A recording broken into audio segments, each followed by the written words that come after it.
Bismillahirrahmanirrahim.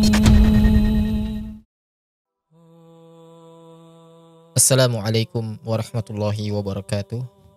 Dan pembahasan yang kita akan bahas, kita akan fokus kepada Siratul Mustafa, Nabi Muhammadin sallallahu alaihi wasallam.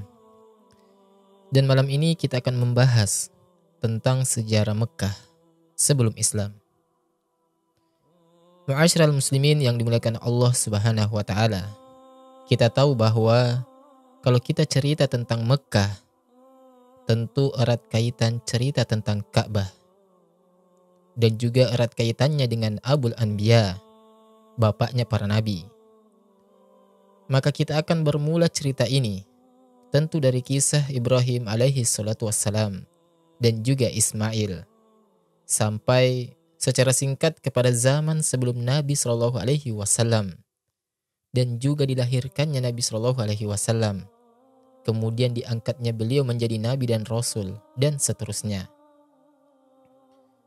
Ma'asyiral muslimin yang dimuliakan Allah Subhanahu Wa Taala, kita tahu bahwa ketika Ibrahim alaihi salatu wassalam membawa salah satu istrinya Hajar yang ketika itu sudah melahirkan Ismail, karena ada sebab cemburunya Sarah, istri pertamanya. Tentu, apabila Allah Subhanahu wa taala menghendaki sesuatu, tentu Allah akan membuat sebabnya. Mungkin sebab itulah maka Ibrahim harus membawa Hajar dari Palestina menuju negeri yang kering korontang, tidak ada air, tidak ada tumbuhan, tidak ada makanan, bahkan tidak ada manusia yang sampai ke tempat itu. Maka Nabiullah Ibrahim alaihi salatu wassalam pun kemudian membawa Hajar dari Palestina bersama Ismail kecil menuju negeri Arab. Maka diletakkanlah di sebuah tempat yang kelak disebut Bakkah ataupun Makkah. Tentu ada pelajaran besar di sini. Bagaimana seorang wanita Hajar yang sangat lemah secara fisik maksudnya ya, tetapi kuat secara tauhid dan tawakal kepada Allah Azza wa Jalla, bisa diletakkan di sebuah lembah yang tidak ada tanaman di situ. Sehingga ketika kemudian Ibrahim meletakkan Hajar di situ, Hajar ini sempat bertanya, "Kenapa kau tinggalkan diriku di tempat seperti ini?" Tetapi Ibrahim memang dilarang oleh Allah Azza wa Jalla untuk memberikan alasannya ataupun menjawab. Ibrahim hanya terdiam saja. Sampai akhirnya ketika Ibrahim pergi menjauh, maka Hajar pun mengatakan, "Apakah ini semua perintah Allah Azza wa Jalla? Kalau memang ini perintah Allah Subhanahu wa taala, kalau begitu saya yakin Allah Subhanahu wa taala tidak mungkin menyanyiakan saya di tempat ini.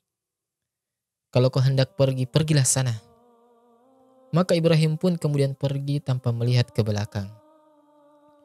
Sampai ketika sudah menjauh dan sudah tidak bisa dilihat lagi oleh Hajar, barulah dia kemudian menghadapkan wajahnya ke tempat dia letakkan Hajar dan Ismail. Kemudian berdoa kepada Allah Subhanahu wa taala akan kemakmuran tempat tersebut. Ma'asyiral muslimin yang dimuliakan Allah Azza wa Jalla, singkat cerita, karena perbekalan yang diberikan Ibrahim kepada Hajar itu tidak banyak, hanya cukup untuk beberapa hari saja. Sementara Hajar membawa bayi yang sangat berhajat kepada makanan dan minuman. Sehingga kemudian Hajar pun pontang-panting, bingung untuk mencari minuman karena anaknya sudah mulai kehausan. Maka dia pun kemudian lari ke Bukit Safa, kemudian lari lagi ke Marwa, kemudian lari lagi ke Safa, kemudian lari lagi ke Marwa sampai 7 kali putaran. Tetapi tidak mendapatkan air yang dimaksud.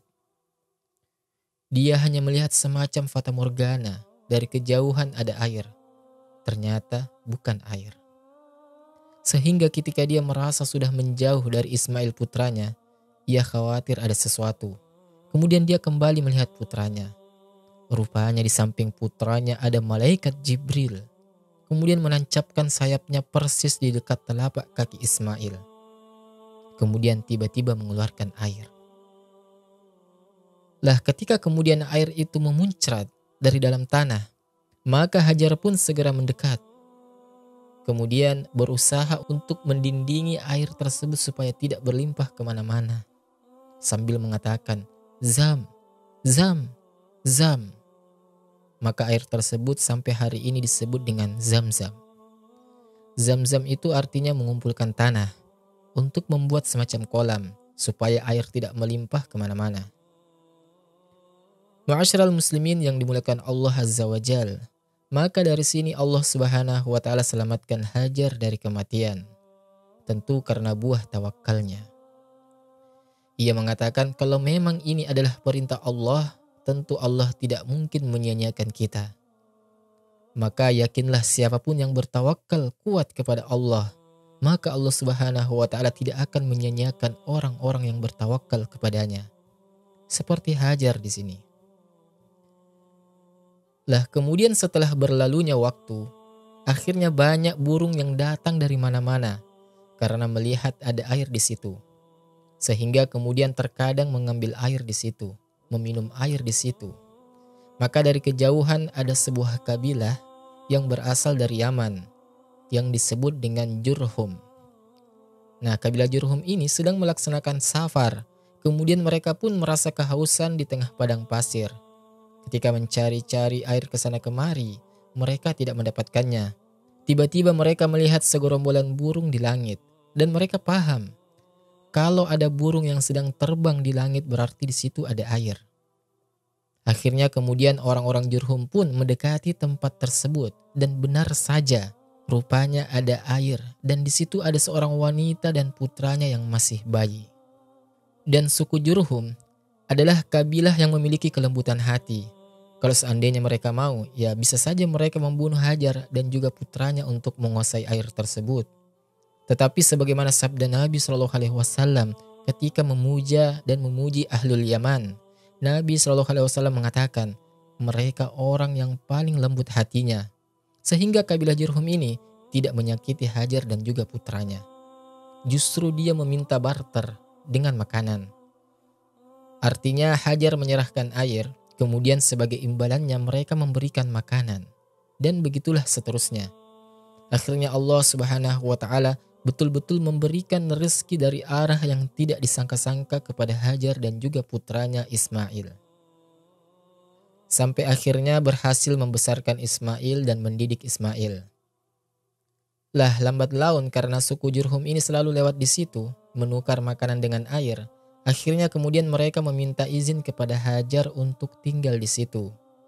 Kemudian mereka pun mulai membangun 1 tenda, 2 tenda, 3 tenda, 4 tenda. Akhirnya lambat laun, kabilah Jurhum pun kemudian banyak menetap di sekitar sumur Zam-Zam ini. Sehingga akhirnya kemudian Ismail pun membaur dengan suku Jurhum. Dan dari sinilah Ismail kemudian mempelajari bahasa Arab. Karena Ismail kan bukan orang Arab asli ya. Dia orang Palestina. Ketika itu karena sudah berbaur dengan suku Jurhum, maka Ismail alaihi salatu wassalam mulai belajar bahasa Arab. Subhanallah. Dan dia memiliki kefasihan dalam bahasa Arab. Makanya kemudian dia disebut musta'raf. Ya, musta'raf. Bukan Arab tetapi fasih berbahasa Arab. Itulah Ismail alaihi salatu wassalam. Dan dari keturunannya kelak akan melahirkan 1 di antara 4 nabi Arab, yakni Rasul kita Muhammad sallallahu alaihi wasallam. Singkat cerita, ketika kemudian Ismail sudah dewasa, kemudian sudah waktunya untuk menikah, dan di sekitar Zam-Zam sudah menjadi sebuah kabilah besar dari Jurhum dan anak cucu Jurhum yang berada di sekitar situ. Dan Ismail sudah bergaul dengan mereka, bahkan orang yang paling fasih berbahasa Arab. Ya. Kemudian dia pun menikah dengan salah satu wanita daripada Jurhum. Nabiullah Ibrahim alaihi salatu wassalam berada di Palestina ketika itu. Kemudian dia mendengar pernikahan putranya Ismail dengan seorang wanita dari suku Jurhum itu. Maka Ibrahim pun berangkat dari Palestina menuju Mekah. Ingin melihat seperti apa istrinya Ismail itu. Kemudian sesampainya kemudian di tempat Ismail, Allah takdirkan Ismail tidak ada, sedang bekerja. Dan Ibrahim hanya berjumpa dengan istrinya saja. Kemudian Ibrahim alaihissalam pun berdialog, menguji tentang akhlak istrinya Ismail. Dan tanpa disadari bahwa Ibrahim adalah ayah daripada Ismail. Maka istri Ismail ini kemudian mengeluh akan kehidupan dirinya dan rumah tangganya. Intinya kecewa dan tidak bersyukur kepada Allah Subhanahu wa taala. Maka Ibrahim alaihi salatu wassalam berwasiat kepada istri Ismail yang pertama dengan mengatakan, "Kalau engkau berjumpa dengan suamimu, titipkan wasiat dariku. Goyir atabatababik." Goyir atabatababik. Apa itu? Maksudnya goyir atabatababik. Robahlah tangga arah pintu depan rumahmu. Itu artinya goyir atabatababik. Kemudian Ibrahim pun pergi. Ketika istri pertamanya Ismail ini kemudian berjumpa dengan Ismail, kemudian diceritakanlah tentang seseorang yang sudah tua yang datang ke rumahnya, kemudian bertanya soal rumah tangga kita. Kemudian aku jawab seperti ini, seperti itu. Tiba-tiba dia menitip pesan kepadamu agar engkau merubah tangga mengarah depan rumahmu. Goyir atabatababik. Istrinya tidak tahu apa maksudnya Ibrahim itu menitipkan pesan seperti ini. Maka tiba-tiba Ismail mengatakan, "Sungguh yang datang kepadamu adalah orang tuaku, dan sungguh orang tuaku berpesan agar aku menceraikan dirimu." Maka Ismail pun menceraikan istri pertamanya karena perintah ayahnya Ibrahim. Kemudian singkat cerita, Ismail menikah lagi dengan seorang wanita Jurhum, dan dia memiliki ataupun mendapatkan seorang wanita yang sangat soleha, penyabar, dan pasrah kepada Allah Azza wa Jal, dan menerima apa adanya bersama suaminya Ismail. Maka Ibrahim alaihissalam ingin mengetes kembali, ingin menguji kembali istri keduanya Ismail. Apakah dia wanita baik ataukah wanita yang tidak baik? Setelah kemudian berjumpa, kemudian wanita ini banyak memuji Allah Subhanahu wa taala, memuji suaminya, bersyukur akan kondisi dan keadaannya. Maka Nabi Ibrahim alaihi salatu wassalam berpesan kepada istri Ismail tanpa sepengetahuannya bahwa dirinya adalah orang tua Ismail, dan mengatakan, "Titipkanlah salamku kepada suamimu. Katakan dariku, tsabbit atabatababik. Jangan kau rubah lagi tangga depan menuju rumah depanmu." Akhirnya setelah Ibrahim pergi, kemudian istrinya bercerita, kemudian menyampaikan pesan Ibrahim agar jangan merubah tangga menuju depan rumahmu. Maka Ismail alaihissalatu wassalam mengatakan kepada istri keduanya, "Itu adalah ayahku. Dan ayahku berpesan agar diriku tidak menceraikan dirimu." Maka dari pernikahan Ismail yang kedua dan mendapatkan wanita yang soleha, akhirnya kemudian dari istrinya ini turun-temurun memiliki keturunan sampai kepada Adnan. Dan Adnan sampai kepada Abdul Manaf. Dan Abdul Manaf sampai kepada Abdullah. Dan Abdullah melahirkan Sayyidul Anbiya wal Mursalin, Muhammadin sallallahu alaihi wasallam. Mu'asyiral muslimin, di sini ada pelajaran bahwa orang tua, walaupun anaknya sudah menikah, walaupun anaknya sudah berumah tangga, maka kewajiban memberikan nasihat orang tua kepada anaknya itu tidak terputus. Sebagaimana Ibrahim alaihi salatu wassalam tidak terputus berikan nasihat kepada putranya Ismail walaupun sudah berumah tangga. Maka Anda seorang ayah atau orang tua saat ini, kemudian Anda memiliki anak dan sudah menikah, maka tetaplah nasihat itu jangan terputus. Kalau Anda melihat anak Anda ini melenceng sedikit, maka cepatlah nasihati. Karena ini masuk pada firman Allah Subhanahu wa taala, "Qu anfusakum wa ahlikum naro." Jagalah diri kalian plus keluarga kalian dari api neraka. Mu'asyiral muslimin yang dimuliakan Allah Subhanahu wa taala, ketika kemudian Ibrahim alaihi salatu wasallam meninggal Siti Sarah di Palestina, kemudian dia pun tinggal di Mekah bersama Ismail. Ada sebuah peristiwa yang sangat menakjubkan antar hubungan ayah dan anaknya ini. Di antaranya peristiwa tentang ujian Allah Subhanahu wa taala yang sangat berat yang Allah timpakan kepada Ibrahim. Ketika Ibrahim alaihissalatu wassalam meletakkan Hajar dan Ismail ketika itu sudah menginjak usia 15 tahun.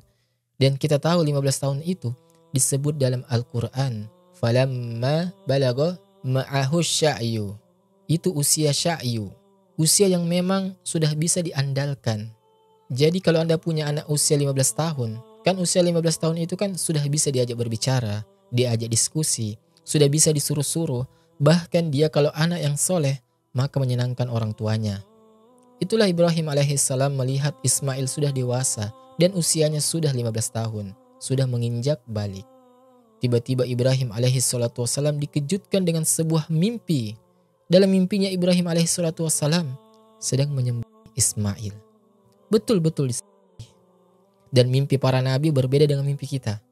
Mimpi para nabi itu hak. Mimpi para nabi itu wahyu. Dan mimpi kita itu boleh jadi wangsit. Boleh jadi dari syaitan, bunga-bunga tidur. Tetapi mimpi para nabi itu adalah wahyu. Sehingga ketika kemudian Nabiullah Ibrahim alaihissalam keesokan harinya, di malam harinya dia bermimpi menyembelih putranya Ismail.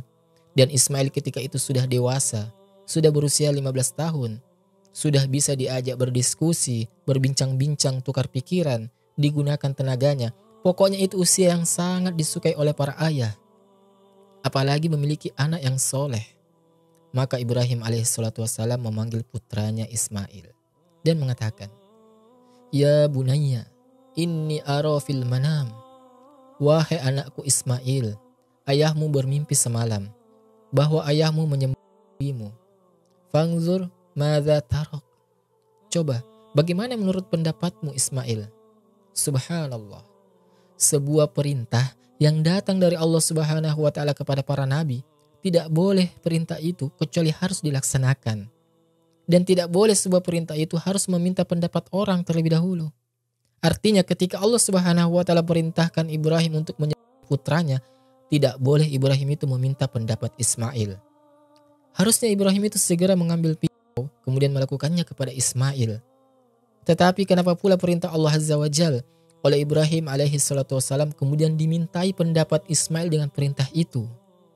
Padahal dalam Islam, maka tidak layak bagi seorang mukmin laki-laki ataupun perempuan apabila datang perintah Allah dan Rasulnya untuk ada kebimbangan. Jadi di sini seolah-olah Ibrahim ini bimbang.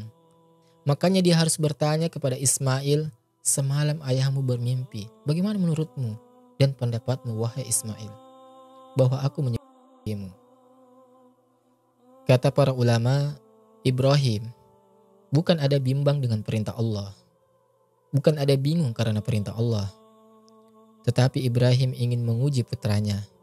Ibrahim ingin menguji putranya. Apakah putranya termasuk anak dari anak-anak yang soleh? Ataukah putranya tidak demikian? Tetapi Ismail adalah keturunan Hajar yang memiliki tawakal yang sangat besar. Yang mengatakan, kalau memang ini perintah Allah, kalau ini perintah Allah, yakin Allah tidak menyia-nyiakan saya. Maka Ismail pun dengan tegas mengatakan kepada ayahnya, "Ya abati, wahai ayahku, lakukan saja. Kalau ini perintah Allah Subhanahu wa taala, lakukan saja." Persis seperti perkataan ibundanya. Tawakalnya kuat. Lakukan saja. Kalau ini perintah Allah, engkau akan mendapati diriku insya Allah jika Allah berkehendak minas sabirin, termasuk hamba-hamba Allah yang sabar. Dan ini parenting sebenarnya. Seorang ayah berdialog dengan anak di usia 15 tahun. Karena ini bagian daripada pendidikan. Karena usia-usia seperti itu kadang-kadang memiliki cita-cita dan angan-angan. Artinya di sini ada pelajaran tarbiyah, ilmu parenting, pendidikan seorang ayah kepada anaknya. Ma'asyiral muslimin yang dimuliakan Allah Subhanahu wa taala. Maka Ismail pun dalam riwayat Israiliyat kemudian pulang berpamitan dengan ibundanya Hajar. Bukan hanya itu saja, dia ambil pisaunya, dia ambil talinya. Kemudian setelah dia berpamitan dengan ibundanya, dia pun datang kembali ke ayahnya Ibrahim alaihissalam. Kemudian dia katakan kepada Ibrahim agar Ibrahim mengikat dirinya supaya kalau seandainya dia kesakitan akibat penyembelihan itu, dia tidak bisa lari karena terikat.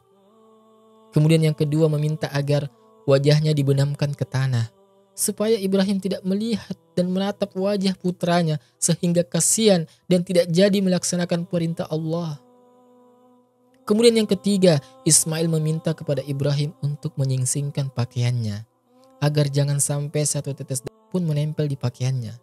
sehingga ketika ibundanya mengetahuinya, maka akan sangat sedih kondisinya. Maka Ibrahim pun menyetujui keinginan dan wasiat putranya Ismail.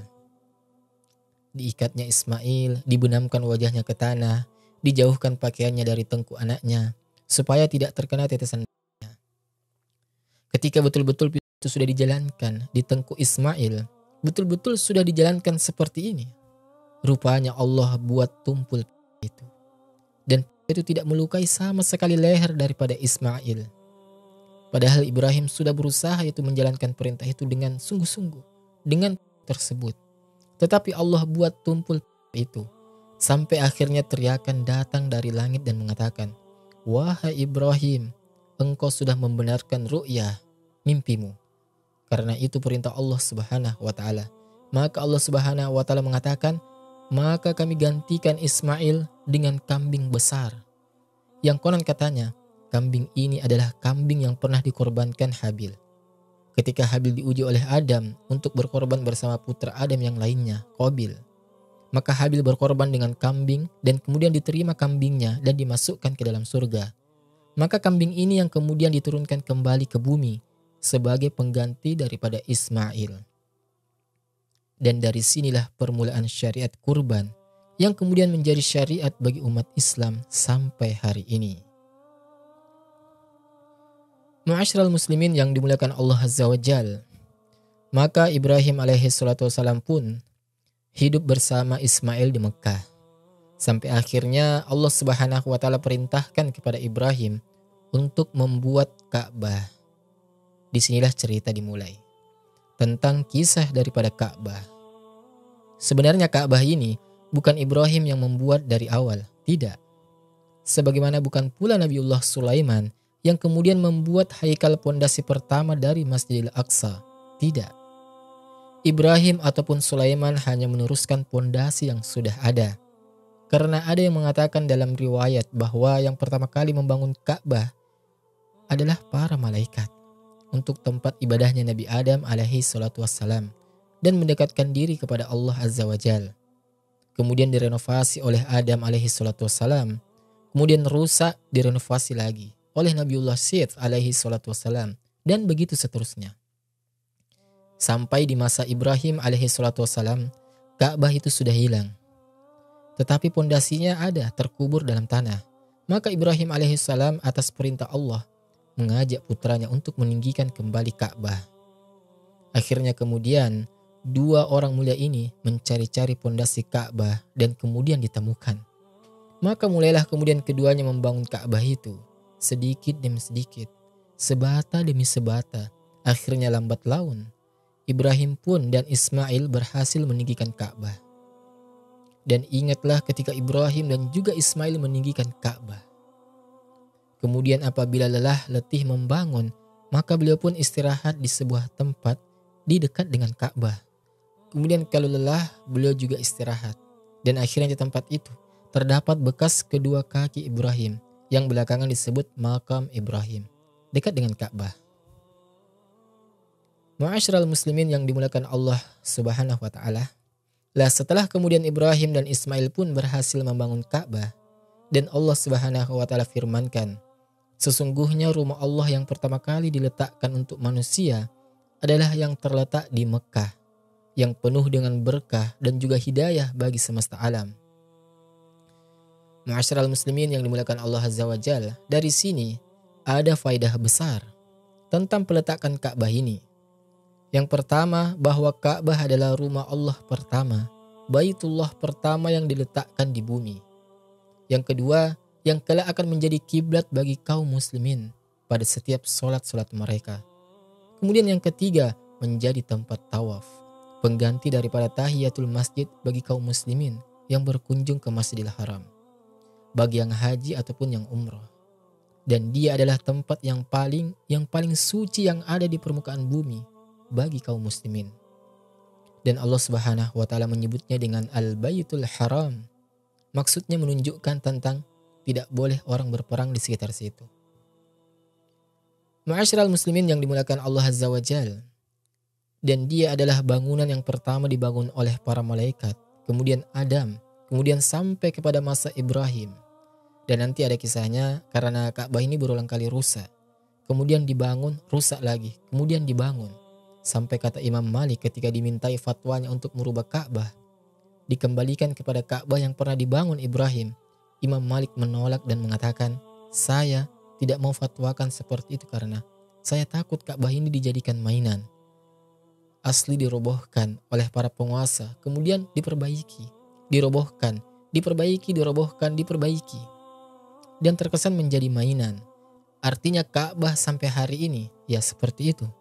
Ka'bah yang pernah dibuat oleh orang-orang Quraisy dengan tidak memasukkan Hijr Ismail ke dalamnya. Tentu karena orang-orang jahiliyah ketika itu kurang dana.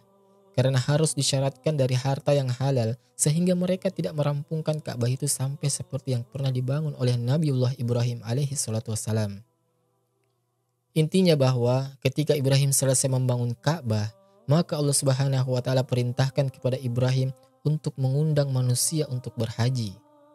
Maka kemudian Ibrahim pun meminta alasan kepada Allah, "Ya Rob, suaraku terbatas.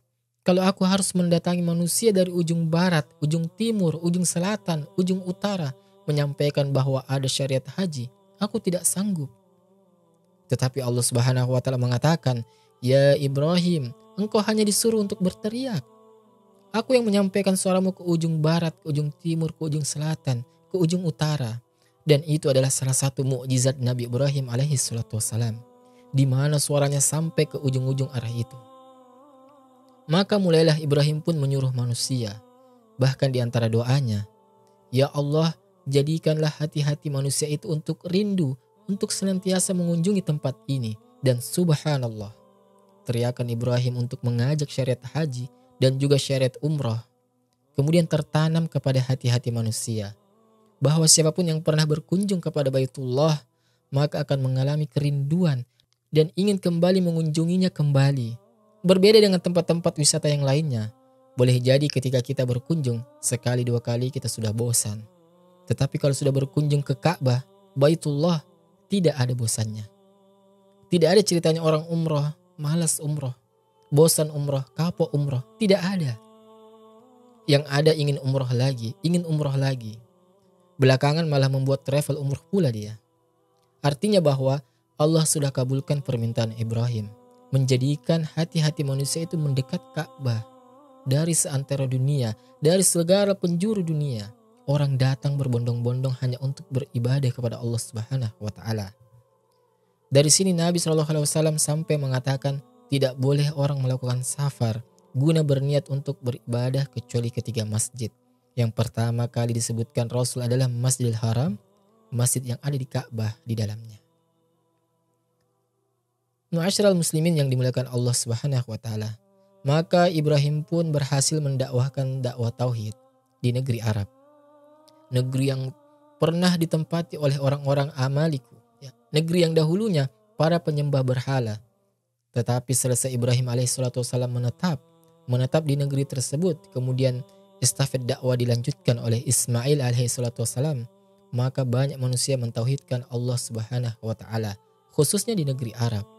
Dan itu cukup lama, sampai Ismail meninggal, ada lagi yang melanjutkan estafet dakwahnya, kemudian meninggal lagi, ada lagi. Kemudian dilanjutkan estafet dakwahnya sampai pada waktunya ketika kemudian suku Jurhum dikalahkan oleh Khuza'ah. Kemudian Khuza'ah sampai menimbun sumur Zam-Zam karena alasan politik. Kemudian muncul seorang laki-laki dari sekian banyak tokoh-tokoh Khuza'ah, pendahulu-pendahulu mereka, muncul orang yang bernama Amru ibn Luhai.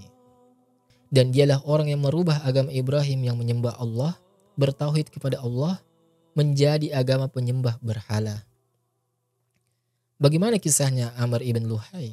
Bagaimana pula kemudian berhala-berhala yang pernah ada di zaman Nabi Nuh alaihi salatu wassalam, berhala-berhala Wat dan juga Suwa dan juga yang lainnya, sampai di Jazirah Arab. Kemudian orang-orang Arab kembali menyembah berhala, padahal sebelumnya mereka hanya menyembah Allah Subhanahu wa taala, mentauhidkan Allah karena asar daripada dakwah Ibrahim. Dan bagaimana pula nasib Amr ibn Luhai setelah kemudian meninggal? Kemudian bagaimana pula negeri Arab kembali mentauhidkan Allah setelah manusia hancur akidah mereka dan menjadi penyembah berhala? Jadi kisah ini sebenarnya masih panjang. masih perlu beberapa pembahasan tentang kisah Arab sebelum kedatangan Islam. Karena juga waktu yang membatasi kita, saya juga minta maaf. Insya Allah kita akan lanjutkan kajian ini rutin gitu ya, tentang sejarah Nabi SAW. Wallahu a'lam bishawab. Mungkin untuk pertemuan kali ini cukup demikian. Subhanakallahumma wa bihamdika asyhadu an la ilaha illa anta astaghfiruka wa atubu ilaik. Wassalamualaikum warahmatullahi wabarakatuh.